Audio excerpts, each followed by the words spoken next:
श्रोते हो नमस्कार. इंद्रधनुष्यच्या आजच्या कार्यक्रमात मी रेडिओ सखी पल्लवी गोडसे तुमचं मनापासून स्वागत करते. श्रोते हो, साहित्य मग कोणतेही असो ते सहजी लिहून होत नसतं. त्यासाठी विशेष प्रतिभा असावी लागते, तरच उत्तमोत्तम साहित्यकृती तयार होतात. असंच एक आगळं वेगळं साहित्य संमेलन आपल्या कोकणात संपन्न होणार आहे. ग्रामीण कृषी आणि सहकार मराठी साहित्य संमेलन असं त्याचं नाव आहे. या संमेलनाच्या विषयी अधिक माहिती जाणून घेण्यासाठी आम्ही आमच्या स्टुडिओमध्ये आमंत्रित केलंय संमेलनाध्यक्ष कृषीभूषण डॉक्टर तानाजीराव चोरगे यांना. सरांचा आम्ही थोडक्यात परिचय करून देते. तो म्हणजे असा की कृषीभूषण डॉक्टर तानाजीराव चोरगे शिक्षण आणि संशोधन संस्था माणकी पालवण या संस्थेचे संस्थापक आणि चेअरमन आहेत. त्याचबरोबर इतरही अनेक संस्थांमध्ये महत्त्वाची अशी पदं त्यांनी भूषवली आहेत. याचबरोबर साहित्य क्षेत्रात अनेक कादंबऱ्या, नाटकं, कथासंग्रह, एकांकिका त्यांनी लिहिल्या आहेत. सहकार क्षेत्रात सुद्धा त्यांची भरीव आणि अतिशय उत्कृष्ट अशी कामगिरी आहे. त्याचबरोबर कृषी क्षेत्रात सुद्धा त्यांचं खूप मोठं योगदान आहे. क्रीडा क्षेत्रातही त्यांनी नैपुण्य मिळवलंय. इतकंच नाही तर नाट्यक्षेत्रात आपल्या अभिनयाचा विशेष ठसा त्यांनी उमटवलाय. अशा भरीव कामगिरीमुळे त्यांना अनेक पुरस्कारांनी सन्मानित सुद्धा केलेलं आहे. असं हे बहुआयामी व्यक्तिमत्व कृषीभूषण डॉक्टर तानाजीराव चोरगे. सर नमस्कार. नमस्कार. आकाशवाणीच्या स्टुडिओमध्ये तुमचं मनापासून स्वागत आहे. धन्यवाद. श्रोते हो, कृषीभूषण डॉक्टर तानाजीराव चोरगे शिक्षण आणि संशोधन संस्था माणकी पालवण, तालुका चिपळूण, जिल्हा रत्नागिरी आयोजित ग्रामीण कृषी आणि सहकार मराठी साहित्य संमेलन 13, 14 आणि 15 फेब्रुवारी 2026 रोजी संपन्न होत आहे. या संमेलनासाठी सर्वप्रथम तुम्हा सगळ्यांना खूप खूप शुभेच्छा. धन्यवाद. कोकणच्या लाल मातीत साहित्याचा नवा इतिहास घडणार आहे. चिपळूण तालुक्यातील माणकी पालवण इथे संपन्न होणारं हे कोकणातलं पहिलं ग्रामीण कृषी आणि सहकार साहित्य संमेलन आहे. सर मला सुरुवातीला असं सांगा की या साहित्य संमेलनाची नेमकी संकल्पना काय आहे? काय आहे की महाराष्ट्र राज्यामध्ये आणि भारतातील अनेक राज्यामध्ये महाराष्ट्राच्या या मराठी भाषेचं साहित्य संमेलन अगदी जागतिक स्तरावर सुद्धा भरवलं जातं. आणि वेगवेगळ्या प्रकारचे साहित्य संमेलन भरवले जातात. एक ग्रामीण साहित्य भरवलं जातं, आदिवासी साहित्य संमेलन भरवलं जातं, बाल साहित्य संमेलन भरवलं जातं, कवी संमेलन असतं, डॉक्टर बाबासाहेब आंबेडकर विचारमंच साहित्य संमेलन असतं, त्याचप्रमाणे संत साहित्य संमेलन असतं, धर्माच्या बाबतीमध्ये साहित्य संमेलन असतं. अशा अनेक प्रकारची साहित्य संमेलनं भरवली जातात. एक दिवस माझ्याकडं उदयजी सामंत आले, नामदार. त्यांनी मला सांगितलं की तुम्ही ग्रामीण साहित्य संमेलन भरवा. ग्रामीण साहित्य संमेलन हे महाराष्ट्रात अनेक ठिकाणी झालेलं आहे. मग थोडा मी विचार केल्यानंतर मी त्यांना सांगितलं की मी ग्रामीण साहित्य संमेलन घ्यायला तयार आहे. ग्रामीण साहित्य संमेलनाचा अर्थ असा आहे की ग्रामीण भागावर ज्या ज्या कादंबऱ्या लिहिल्या, ज्या कविता केल्या, ज्या कथानक आहेत, नाट्यचित्र आहेत, लोकगीतं आहेत, लोकसंगीत आहे, या सगळ्याचं साहित्य संमेलनामध्ये सहभाग असतो. बरोबर. आणि तो ग्रामीण भागाशी असा संलग्न असा असतो. मी त्यांना एक विनंती केली की ग्रामीण साहित्यामध्ये कृषी आणि सहकार याचा समावेश करा. बरं. कारण ग्रामीण भाग हा कृषी आणि सहकार वगळून होऊ शकत नाही. खरंय. त्यामुळं कृषी आणि सहकार हे दोन विषय, कारण यामध्ये सुद्धा आता कृषीमध्ये भरभरून लिखाण झालेलं आहे, सहकारामध्ये भरभरून लिखाण झालेलं आहे. त्यामुळं या साहित्यिकांना सुद्धा, या विषयातील लेखकांना सुद्धा कुठेतरी आपले विचार मांडण्यासाठी, शेतकऱ्यांसाठी, सहकारी कार्यकर्त्यांसाठी कुठेतरी आपण वाव दिला पाहिजे.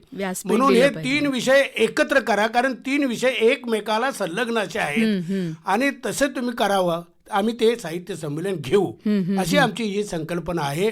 कारण याचा फायदा ग्रामीण भागातील सहकारामध्ये काम करणाऱ्या कार्यकर्त्यांना, शेतकऱ्यांना आणि ग्रामीण साहित्यिकांना तिघांनाही होणार आहे, अशी याच्या पाठीमागे आमची संकल्पना आहे. खरंय खरंय. या सगळ्या साहित्यिकांना एक वेगळं व्यासपीठ तुम्ही मिळवून देताय. खूपच छान संकल्पना आहे. सर, आपण बऱ्याचदा असं बघतो, आता तुम्ही म्हणालातच की प्रत्येक वेगवेगळ्या विषयावर साहित्य संमेलनं होतात, अगदी बाल साहित्यापासून संत साहित्यापर्यंत. होय. तर आत्ता जे आपला विषय आहे की ग्रामीण शेती आणि सहकार, तर ग्रामीण भागावर सुद्धा बऱ्यापैकी साहित्य लिहिलंय. तुम्ही म्हणालात तसं कृषी विभागावर सुद्धा खूप साहित्य आहे. पण सहकार आणि साहित्य ही नेमकी संकल्पना काय आहे, त्याबद्दल काय सांगाल तुम्ही? काय आहे की ग्रामीण भागावर साहित्य भरपूर लिहिलेलं आहे. कथा लिहिलेल्या आहेत, कादंबऱ्या तरी खूप आहेत. हो. आणि त्यामध्ये काय आहे तर गावाची सगळी एकूण काय ठेवण आहे, रूढी काय आहेत, परंपरा काय आहे, गावकी काय आहे, भावकी काय आहे, बरोबर. गावातले राजकारण, गावगाडा कसा चालतो, देऊळ, अमुक तमुक, निसर्ग, हे सगळं त्यामध्ये येतं. बरोबर. आणि त्यामध्ये शेतकरी आहे, शेती आहे, सगळं आहे. हम्म. आणि ह्या शेतकऱ्याच्या समृद्धीसाठी सहकार निर्माण केला गेला. हम्म. आणि मग सहकारामध्ये अनेक गोष्टी आले आणि त्या सहकारातून मग अनेक गोष्टी निर्माणही झाल्या. हम्म. हम्म. शेतकऱ्याची समृद्धी, शेतकऱ्याला समृद्ध करण्यासाठी, त्याचा दर्जा सामाजिक आणि आर्थिक वाढवण्यासाठी सहकाराची निर्मिती झाली. बरोबर. आणि मग ह्या सहकारातून अनेक साहित्य निर्माण झालं. हम्म. एक तर सहकारावर चांगल्या प्रकारे लिहिणारे साहित्यिक. आता मीच माझेच सहकारी बँक व्यवस्थापन हे एक पुस्तक अत्यंत चांगलं उपयुक्त मी लिहिलेलं आहे. हम्म. हम्म. त्याच्यानंतर अनेक विद्याधर अनासकर आहेत, अनेक आहेत, निमकर आहेत, अनेक लोकांनी याच्यावर लिहिलेलं आहे, अनेक लोकांनी लिहिलेलं आहे. हम्म. हम्म. परंतु कसं आहे की त्यांना कुठेही व्यासपीठ आतापर्यंत मिळालेलं नाही. हम्म. हा एक भाग झाला. पण सहकारावर चित्रपट निर्माण झाले, हो. कादंबऱ्या निर्माण झाल्या, सामना असू दे, सिंहासन असू दे, यासारखे चित्रपट निर्माण झाले. खरंय. तर अशा प्रकारे ज्यावेळी सहकार हा गावागावामध्ये आला, त्यावेळी सहकाराचं चांगलं एक रूप आहे, दुसरं एक वाईट रूप आहे, हे समाजासमोर आलं. आणि जे सहकार स्वार्थासाठी राबवला गेला तिथं राजकारण आलं. आणि राजकारणावर अनेक लेखकांनी साहित्य निर्माण केलेलं आहे. खरंय. मग ते साहित्य सुद्धा काय आहे की साहित्य म्हणजे चांगली वाईट दोन्ही बाजू वाचकांच्या समोर ठेवणं. बरोबर. आणि त्यामधलं योग्य काय आहे वाचकांनी ठरवणं हे अत्यंत महत्वाचं आहे. बरोबर. त्यासाठी सहकार सुद्धा अत्यंत महत्वाचं आहे. कारण महाराष्ट्राच्या जडणघडणमध्ये सहकार हा विषय अत्यंत चांगल्या प्रकारे आपले बाजू लढवत आहे आणि तो मांडत पण असतो. आणि त्याने शेतकऱ्यांना चांगले दिवसही आलेत. पश्चिम महाराष्ट्रामध्ये सहकारी साखर कारखाने आहेत, ऊसाचे शेतकरी आहेत, त्यामुळं शेतकरी आत्महत्या करत नाही. त्याच प्रकारे दूध व्यवसायामध्ये सुद्धा अत्यंत चांगल्या प्रकारे सहकार संस्था आहेत, दूध संघ आहेत. त्यामुळं प्रत्येक भगिनीच्या घरामध्ये आठवड्याला पैसे जातात, त्यामुळे आत्महत्या होत नाहीत. इतर ठिकाणी ती परिस्थिती नाही आहे. म्हणून आपल्याला वाटतं की तिथं गरिबी आहे, दारिद्र्य आहे, कर्जबाजारीपणा आहे. म्हणून हे सगळं साहित्य या लोकांच्यापर्यंत पोचावं आणि अशा प्रकारची चळवळ ही वाढावी, हा त्याच्या पाठीमागे दृष्टिकोन आहे. खूपच सुंदर आहे खरं तर. आता तुम्ही म्हणालात असं की विचार प्रत्येकाकडे असतात, ते मांडण्यासाठी एक वेगळं तुम्ही त्यांना व्यासपीठ मिळवून दिलंय.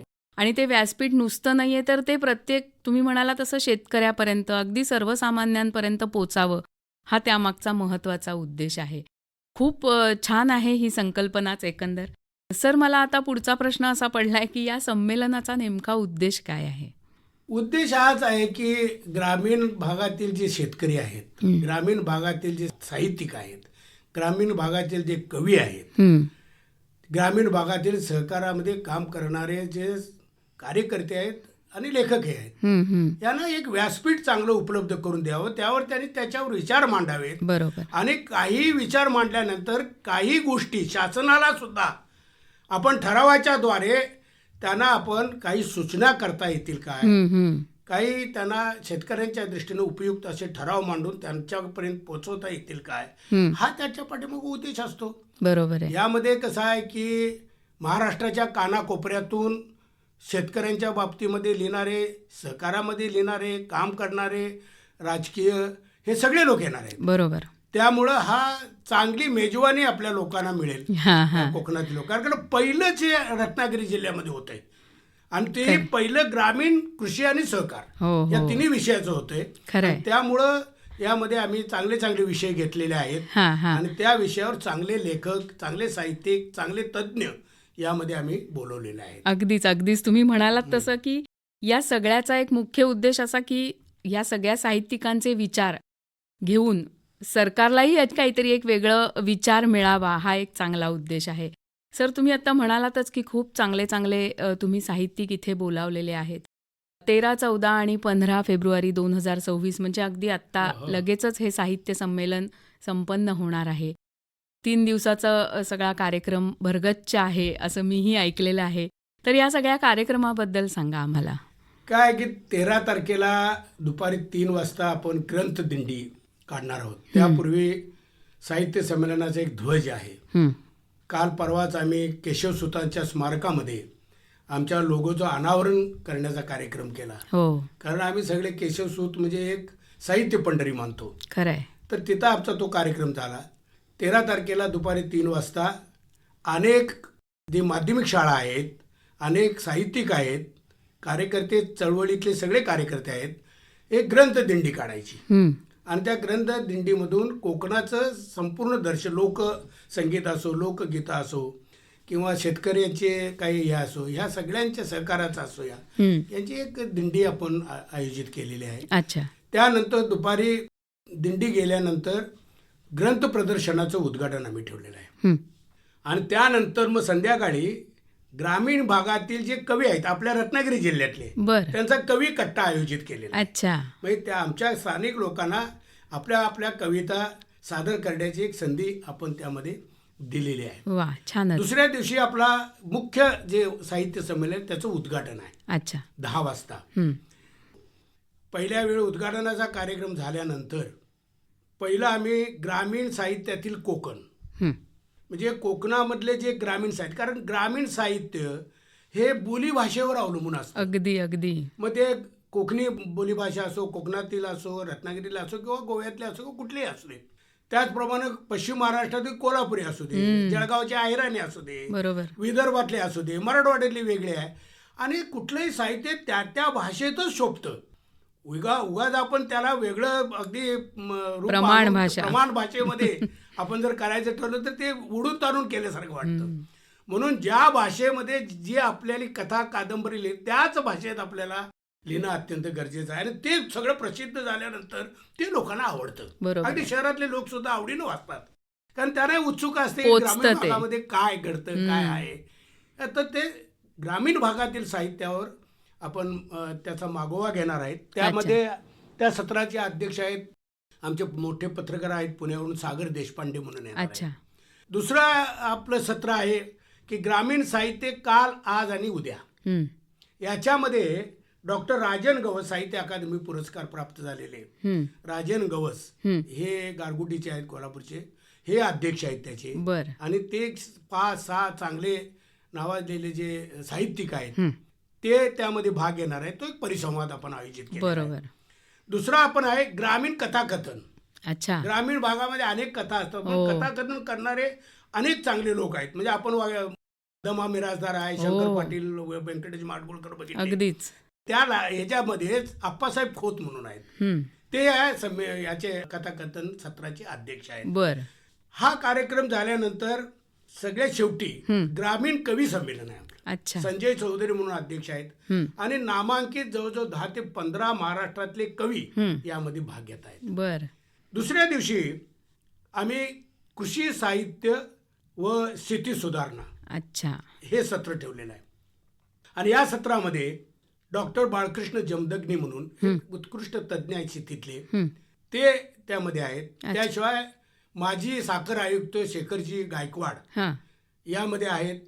आणि आणखी आत्ता जे कृत्रिम बुद्धिमत्ता शेतीमध्ये कशी वापरावी AI. याचं हे देण्यासाठी, माहिती देण्यासाठी डॉक्टर अंकुश सोरमुले म्हणून येणार आहेत. बरं. म्हणजे जे साहित्य आहे त्याचबरोबरच अत्याधुनिक आपल्याला शेतकऱ्याला काय देता येईल हा सुद्धा आम्ही त्यामध्ये विचार केलेला आहे. बरं. आणि दुसरी गोष्ट म्हणजे सहकारावर अत्यंत चांगली प्रकट मुलाखत आपण विद्याधर अनासकर म्हणून आहेत. जे महाराष्ट्र राज्य बँकेचे गेले 12 वर्ष अध्यक्ष आहेत, हम्म, हम्म, प्रशासक अध्यक्ष, हम्म, त्यांची मुलाखत यमाजी मालकर हम्म. म्हणून माजी सकाळचे संपादक बर. हे घेणार आहेत. वा. त्यामुळे सहकारामधले सगळे अगदी विषय त्या मुलाखतीमध्ये येणार आहेत. घेता येतील. नक्कीच. आणि अत्यंत महत्वाचा ज्वलंत प्रश्न जो सरकारला, तज्ज्ञांना आणि नेत्यांनाही सतावत आहे तो म्हणजे आत्महत्या. त्याच्यावर आता आत्महत्या थांबवूया हम्म. या शीर्षकाखाली आपण परिसंवाद आयोजित केलेला आहे. बर. त्या परिसंवादाचे अध्यक्ष आहेत पद्मश्री पोपटराव पवार. हम्म. तुम्हाला माहिती असेल हिवरे बाजार म्हणून आहे, दुष्काळी गाव होतं.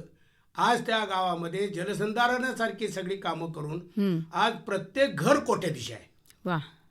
असा त्या गावचा जो नेता ज्याने हे सगळं केलं हम्म. ते आपले अध्यक्ष आहेत.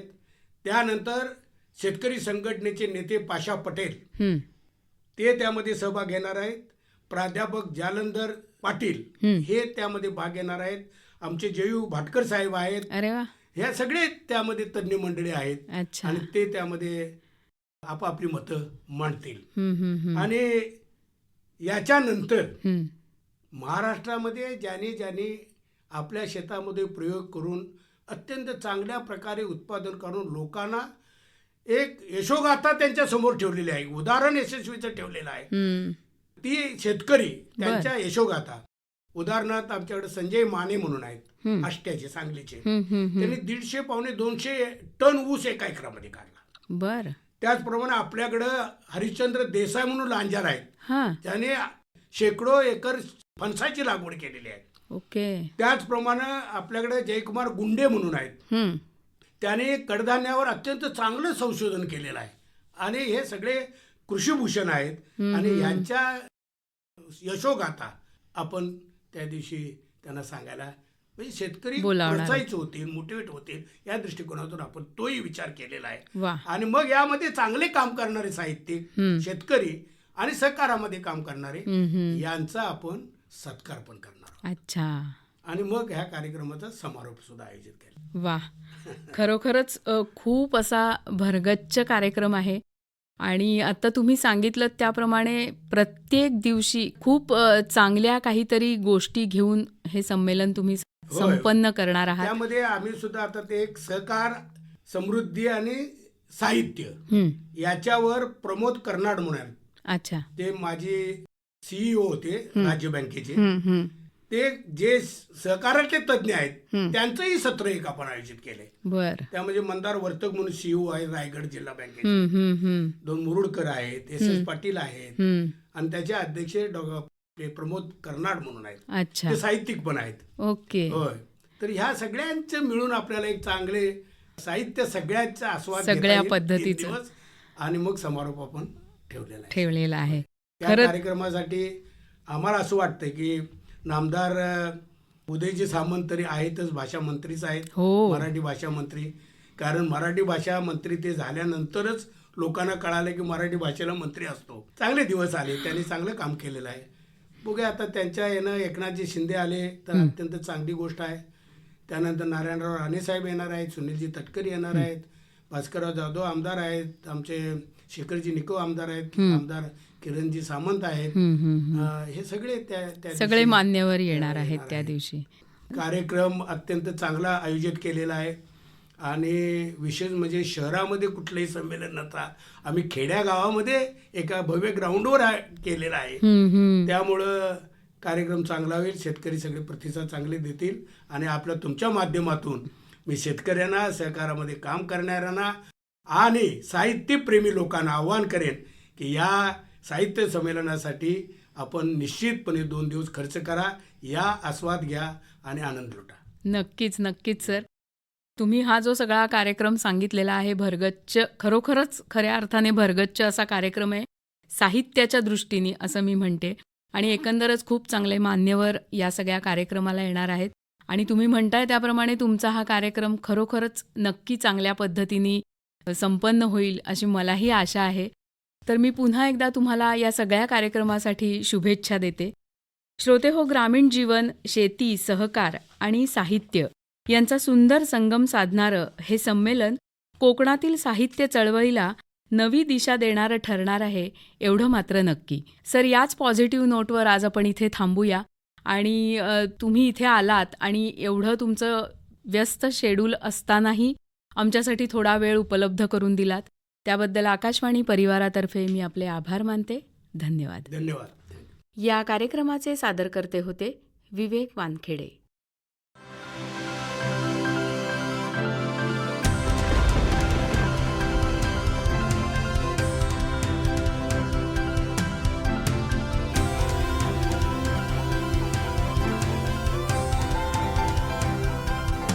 इंद्रधनुष्य इंद्रधनुष्य इंद्रधनुष्य इंद्रधनुष्य